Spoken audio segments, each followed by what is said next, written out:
যাচাই করে করিল বাছাই মানবের সিনাতে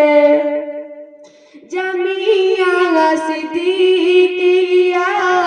তুমি কত ভাগ্যবান জামিয়া সিদ্দিকিয়া তুমি কত ভাগ্যবান তোমার কোলে দিতে শিক্ষা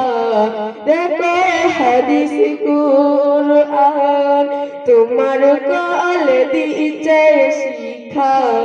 দেখো হাদিস কুরআন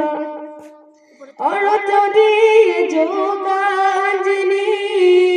মৌলানা হাবিবুল্লাহ যে তাহার নাম আর এই প্রতিষ্ঠানের এলাকার বাসী